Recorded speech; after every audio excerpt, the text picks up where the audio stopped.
Price lord. ಕರ್ತನಲ್ಲಿ ನನ್ನ ಆತ್ಮೀಯ ಸ್ನೇಹಿತರೆ, ಇಂದು ನಾವೆಲ್ಲರೂ ಧ್ಯಾನಿಸುವಂಥ ದೇವರ ವಾಕ್ಯ ಸಂದೇಶ ಏಷಾಯ 56ನೇ ಅಧ್ಯಾಯ 2ನೇ ವಾಕ್ಯ.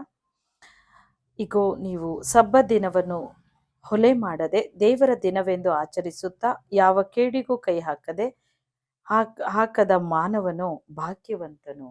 ನೋಡಿ, ದೇವರು ಹೇಳ್ತಾರೆ ಸಬ್ಬತ್ ದಿನವನ್ನ ಬಹಳ ಪರಿಶುದ್ಧ ದಿನ ಅಂತ ಕರ್ತನು ಅದನ್ನು ಆಚರಣೆಗೆ ತಂದು ಅಲ್ಲಿ ನಾವು ಗೌರವಿಸ್ಬೇಕು. ಆ ದಿನವನ್ನ, ಆ ದಿನ ಕರ್ತನ ವಿಶ್ರಾಂತಿಯ ದಿನ, ಆ ದಿನ ಸಬ್ಬತ್ ದಿನ ದೇವರ ಆಲಯಕ್ಕೆಲ್ಲರೂ ಭಯಭಕ್ತಿಯಿಂದ ನಾವು ಸೇರಲ್ಪಡಬೇಕು ಅಂತ ಕರ್ತನ ಹೇಳ್ತಾರೆ.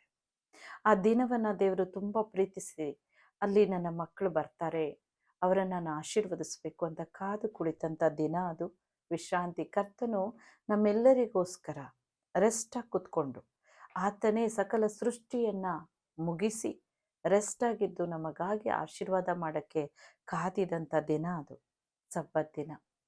ಆ ದಿನವನ್ನು ಹೊಲೆ ಮಾಡಬೇಡ್ರಿ ಎಂಬುದಾಗಿ ಕರ್ತನೆ ಹೇಳ್ತಾರೆ. ಹೊಲೆ ಮಾಡೋದಂದ್ರೆ ಏನು ನಾವು ನೋಡ್ತೇವೆ. ನೀವು ಸಬ್ಬತ್ ದಿನವನ್ನು ತಾತ್ಸಾರ ಮಾಡಿ ದೇವರ ಆಲಯದೊಳಗೆ ಭಾನುವಾರ ಆರಾಧನೆಗೆ ಬರದೇ ಇರೋದು, ಅದು ನೀವು ದೇವರಿಗೆ ಗೌರವಿಸದೇ ಇರುವಂಥದ್ದು, ಅದು ಹೊಲೆ ಮಾಡ್ತಾ ಇದ್ದೀರಿ ಅಂತ. ಹಾಗೆ ಭಾನುವಾರದ ದಿನ ಯಾವುದೋ ಟ್ರಿಪ್ಪಿಗೆ ಹೋಗೋದು, ಭಾನುವಾರದ ದಿನ ಏನೆಲ್ಲ ಒಂದು ಪ್ರೋಗ್ರಾಮ್ಗಳನ್ನು ಫಂಕ್ಷನ್ಗಳನ್ನು ನಿಮ್ಮ ಮನೆಗಳಲ್ಲಿ ಹಮ್ಮಿಕೊಂಡು ದೇವರ ಆಲಯದಲ್ಲಿ ಬರದೇ ಇರೋದು, ಇದೆಲ್ಲವೂ ದೇವರಿಗೆ ಅಗೌರವವಾಗಿ ನಾವು ನಡೆಯುವಂಥದ್ದು. ಇದಕ್ಕೆ ಪ್ರತಿಫಲ ಕರ್ತನೆ ಕೊಡ್ತಾರೆ. ಅದು ಏನು, ಬಹಳಷ್ಟು ಕೂಡ ಕಠಿಣವಾದ ಶಿಕ್ಷೆ. ಆ ದಿನ ನಾವು ನೋಡ್ತೇವೆ, ದೇವ ಗುಡಾರದ ಒಳಗೆ ಆ ಸಬ್ಬತ್ ದಿನದಲ್ಲಿ ಯಾರು ಬರಲಿಲ್ವೋ ಅವರಿಗೆ ಕರ್ತನಾದ ದೇವರು ಮೋಶೆಯೊಟ್ಟಿಗೆ ಮಾತಾಡಿದ್ರು, ಆರೋನನೊಟ್ಟಿಗೆ ಮಾತಾಡಿದ್ರು. ಅಂಥವನನ್ನು ಪ್ರತ್ಯೇಕ ಮಾಡಿ ಅವನನ್ನು ಕಲ್ಲು ಹೊಡೆದು ಅವನನ್ನು ಸಂಪೂರ್ಣವಾಗಿ ನಾಶ ಮಾಡಿ ತೆಗೆದುಹಾಕ್ಬೇಡ, ಅಂದರೆ ಅವನು ಜೀವದಿಂದ ಇಲ್ಲದೆ ಇರೋದೇ ಬೆಸ್ಟ್. ಹಾಗೆ ಅವನನ್ನು ಸಾಯಿಸಿಬಿಟ್ರು, ಕಲ್ಲು ಹೊಡೆದು ಇಸ್ರಾಯೇಲ್ರು ಅಂತ ಆಜ್ಞೆಯನ್ನು ಹೊರಡಿಸಿದ್ರು. ನೋಡಿ, ಕರ್ತನೇ ಹೇಳ್ತಾರೆ, ಕರ್ತನ ಹೆಸರಿನಲ್ಲಿ ಒಳಗೆ ಬರುವವನ ಮೇಲೆ ಆಶೀರ್ವಾದ ಉಂಟಾಗುತ್ತೆ. ಅಂತ ಆಶೀರ್ವಾದದ ದಿನ ನಾವು ಹೊಲೆ ಮಾಡಬಾರ್ದು ಪ್ರಿಯರೇ. ದೇವರನ್ನು ನಂಬಿದ ಪ್ರತಿಯೊಂದೊಂದು ಕುಟುಂಬಗಳು, ಪ್ರತಿಯೊಬ್ಬ ದೇವ ಮಕ್ಕಳು ಕೂಡ ಭಯ ಭಕ್ತಿಯಿಂದ ಸತ್ಯವೇದ ಹಿಡಿದು ಬಹಳಷ್ಟು ಭಯ ಭಕ್ತಿ ಉಳ್ಳವರಾಗಿ ನಾವು ದೇವರ ಆಲಯದೊಳಗೆ ಪ್ರವೇಶ ಮಾಡಬೇಕು. ಹಾಗೆ ನೀವು ಬರುವಾಗ ಏನಾಗುತ್ತೆ, ಕರ್ತನ ಹೆಸರಿನಲ್ಲಿ ಒಳಗೆ ಬರುವವನ ಮೇಲೆ ಆಶೀರ್ವಾದ ಉಂಟಾಗುತ್ತೆ. ಆ ಆಶೀರ್ವಾದ ನಿಮ್ಗೆ ಬೇಕಾ, ಸಂಪೂರ್ಣವಾಗಿ ಹೊತ್ಕೊಂಡು ಹೋಗ್ತೀರಿ. ಆ ದಿನ ನೀವು ಪರೀಕ್ಷಿಸ್ಕೊಳ್ರಿ ನಿಮ್ಮನ್ನು. ನಾನು ಈ ದಿನ ಆಶೀರ್ವಾದ ನಿಜವಾಗ್ಲೂ ನಾನು ತಂದಿದ್ದೇನೋ, ಕರ್ತನ ನನ್ನ ಆಶೀರ್ವದಿಸಿದ್ದಾರಾ ಅಂತ ಆ ವಾರವೆಲ್ಲವೂ ನೀವು ಪರೀಕ್ಷೆ ಮಾಡ್ಕೊಳ್ಳಿ ನಿಮ್ಮನ್ನು.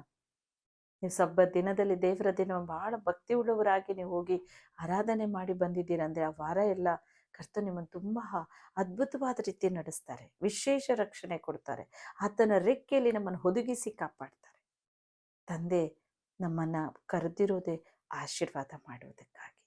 ಆ ದಿನ ಹೊಲೆ ಮಾಡಬೇಡ್ರಿ ಎಂದು ತೀರ್ಮಾನ ಮಾಡಿ ಆ ದಿನವನ್ನು ಬಹಳ ಪರಿಶುದ್ಧ ದಿನ ಎಂಬುದಾಗಿ ನೀವು ಹೇಳ್ತಾ, ಕರ್ತನ ದಶಾಜ್ಞೆಯಲ್ಲೇ ಮೊದಲೇ ಹೇಳಿದ ಪ್ರಕಾರ ಆತನ ಹೇಳ್ತಾರೆ, ನೀವು ಮೊದಲಿನ ದಿನನೇ ನೆನಪು ಮಾಡಿಕೊಳ್ಳ್ರಿ, ನಾಳೆ ಸಬ್ಬತ್ ದಿನ ಇದೆ. ಇವತ್ತು ಈ ವಾಕ್ಯ ನಿಮಗೆ ಹೃದಯದಲ್ಲಿ ಸಂಪೂರ್ಣವಾಗಿ ಹೃದಯವನ್ನು ಸ್ಪರ್ಶಿಸಿದೆ ಅಂತ ನಾನು ಅನ್ಕೊತೇನೆ. ಇಂದಿನಿಂದ ಕುಟುಂಬದ ಪ್ರತಿಯೊಬ್ಬರು ದೇವರ ಆಲಯಕ್ಕೆ ಹೋಗಿ, ದೇವರ ಆಲಯಕ್ಕೆ ಬನ್ನಿ, ಕರ್ತನು ನಿಮ್ಮನ್ನು ಹೇರಳವಾಗಿ ಆಶೀರ್ವದಿಸ್ತಾರೆ. ಪ್ರಾರ್ಥನೆ ಮಾಡೋಣ. ಪ್ರೀತಿಯುಳ್ಳ ತಂದೆಯೇ, ಸ್ವಾಮಿ, ಈ ಒಂದು ವೇದವಾಕ್ಯವನ್ನು ಕರ್ತನೆ ಯಾರ್ಯಾರು ಕರ್ತನೆ ಕೇಳಿದ್ದಾರೋ ಪ್ರತಿಯೊಬ್ಬರ ಹೃದಯದ ಕಣ್ಗಳು ಕಿವಿಗಳು ತೆರೆಯ ಮಾಡು ಸ್ವಾಮಿ. ಅಪ್ಪ, ಅವರು ಸಬ್ಬತ್ ದಿನವನ್ನು ಶ್ರೇಷ್ಠವೆಂದೆಣಿಸಲಿ, ಸಬ್ಬತ್ ದಿನದಲ್ಲಿ ನಾನು ಗೌರವಿಸಲಿ, ನಿನ್ನನ್ನು ಸನ್ಮಾನಿಸಲಿ, ನಿನ್ನ ಆಲಯಕ್ಕೆ ಬರಲಿ ಅಪ್ಪ. ಅವರು ನಿನ್ನಿಂದ ಆಶೀರ್ವಾದ ಹೊಂದಿಕೊಳ್ಳಿ ಅಪ್ಪ. ಅವರನ್ನು ಆಶೀರ್ವದಿಸು. ಅವ್ರು ಹಾಗೇ ನಡೆದುಕೊಳ್ಳುತ್ತಾ ಇರುವಂಥ ಕುಟುಂಬಗಾಗಿದ್ರೆ ಈ ದಿನ ಹೇರಳವಾದ ಒಂದು ಆಶೀರ್ವಾದ ಅವ್ರ ಮೇಲೆ ಬರಲಿ ಪ್ರಭು. ಇನ್ನೂ ಹೆಚ್ಚಾಗಲಿ ಅವರ ಭಕ್ತಿ. ದೇವ, ನಿನ್ನ ಬರೋಣದಲ್ಲಿ ಕರ್ತನೆ ಪ್ರತಿಯೊಬ್ಬೊಬ್ಬರು ಕರ್ತನೆ ನಿನ್ನ ಸಭೆಯಲ್ಲಿ ಕಾಣಿಸಿಕೊಳ್ಳಬೇಕು. ನಿನ್ನ ಸಭೆ ಎತ್ತಲ್ಪಡೋ ಸಭೆಯಾಗಿ ಒಂದು ಅಗ್ನಿಯಾಗಿ ಉರಿಯುತ್ತಾ ಇರಬೇಕಪ್ಪ. ಆಶೀರ್ವದಿಸು ತಂದೆಯೇ. ನಿನ್ನ ಆಶೀರ್ವಾದ ಮಾಡಿದ್ದಕ್ಕಾಗಿ ಸ್ತೋತ್ರಿಸ್ತೇನೆ. ಈ ವಾಕ್ಯದಂತೆ ಅವರ ನಡೆಯುವಂತೆ ಇಂದಿನಿಂದ ನೀವು ಮಾರ್ಪಡಿಸ್ತಾ ಇದ್ದೀರಾ, ಅದಕ್ಕಾಗಿ ವಂದನೆ ಕರ್ತನೆ, ವಂದನೆ ಪ್ರಭು. ಅವರಿಗೆ ಏನೆಲ್ಲ ಕಷ್ಟ ಇದೆಯೋ ಇನ್ನು ದೇವರಿಗೆ ಬಿಡುಗಡೆ ಕೊಡಪ್ಪ, ಆಶೀರ್ವದಿಸು. ಯೇಸುವಿನ ನಾಮದಲ್ಲಿ ತಂದೆ, ಆಮೆನ್.